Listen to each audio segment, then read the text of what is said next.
Stick your finger. Yes. Shut up, Mike. Okay. I understand now I say a few words. So, distinguished guests, guests of no particular distinction, relatives, young and older, friends, freeloaders, hangers-on, tramps, thieves, and anyone else who just wandered in for a free lunch. You are about to witness a unique event, me preaching to a captive audience.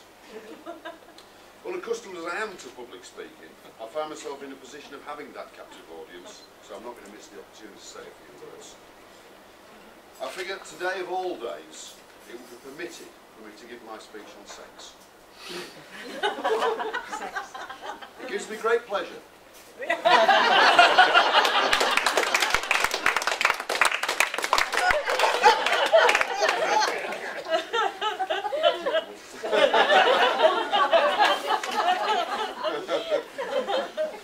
Seriously, during the course of the next few minutes there will be a few toasts, so please make sure your glasses are charged. I'll be honest, I had no idea how to compose a groom's speech, so I began by trawling the internet. I found some really good stuff, but then remembered how to write a speech. So without too much detail about that, back to the speech obviously.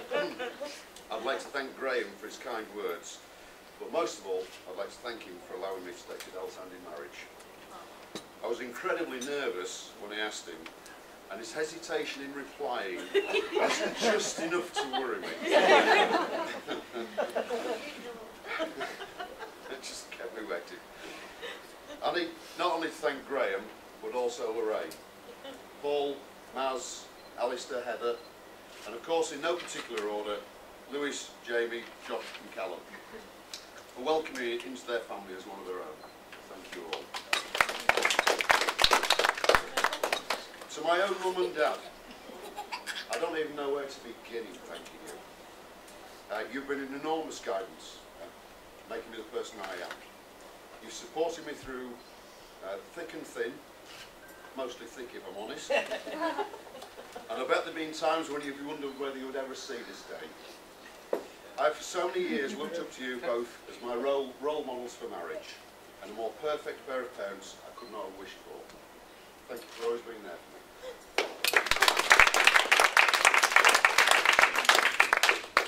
At this point I'd like to present some flowers to both Lorraine and my mum from Adele and I, just to say thank you very much.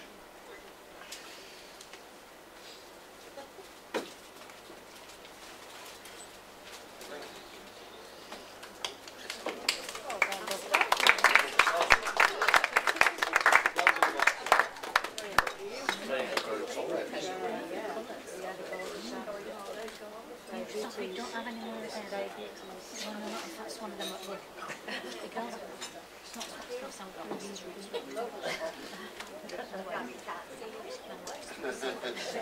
Of course, I'd also like to thank all of you for helping us to celebrate our big day. As you know, we chose to deviate from our original arrangements, and we're a smaller group than we'd planned. So I'd like to ask you all to join me in the first toast to absent friends and family.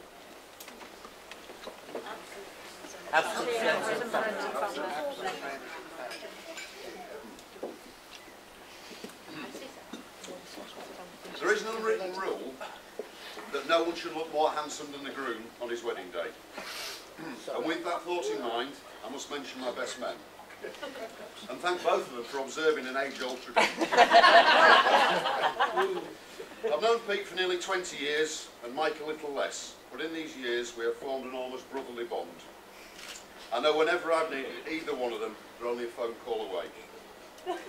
For organising both stag do's, the official one that we've not actually had yet, and the impromptu one last night, which, if I'm stood in front of you now and not doing this by video link, from Sweden, naked and attached to a yak, it went very well. And thank you both for seeing that I enjoyed my last drink as a single man. I also have to make you aware at this point that both of these fine gentlemen suffer from bizarre illnesses that cause them to drift into strange flights of fantasy. They have been in the past known to make up fanciful stories, absolutely believing them to be true. And I ask you all, as the groom, to indulge them in their respective speeches. Humour them, and perhaps even join them on their journey of making. I refuse to do many gushing votes of thanks, so I would like to thank Mike and Pete by way of a gift from me, which I hope sums up all I might wish to say. A gift. A gift. Haribo again.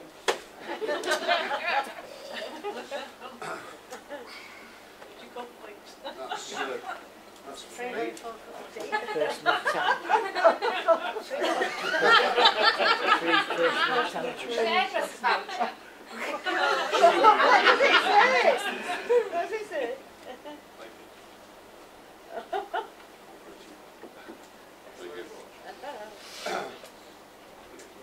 Apart from my wife, there are 3 other ladies that I must thank. Ursh, Heather and Maz, all of whom helped Adele in the run-up and supported her today to ensure that she looks as beautiful as she does. We would both like to thank you and like to present you with these gifts to remind you of a wonderful day that you helped make possible. This is like magic. Just pass those down.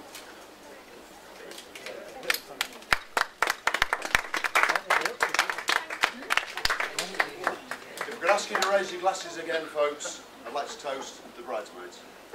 Right. I'm best man.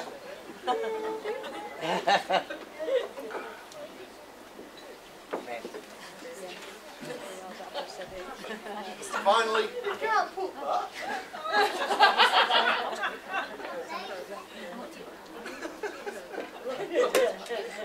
Get speech 3 out now. finally, I come to my wife. For agreeing to marry me and making me the happiest man in the world. Adele, you look stunning as you walk down the aisle towards me, and I realise that not only I was the happiest, but also the luckiest man alive to be able to call you my wife. It's taken many years to get to where I am today, but I'm so glad I waited. I found the person I want to spend the rest of my life with. I found a person who makes me laugh, and even politely laughs at my appalling jokes. I hope I don't need to say it, but I'm going to. I love you, Adele, and look forward to spending the rest of my life.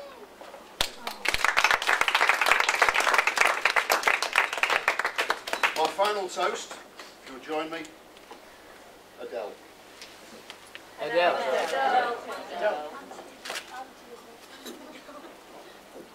Now it is time for me to hand over to Pete and Mike, wishing only now that they've both forgotten their speeches and have chosen to say what a bloody nice bloke I really am.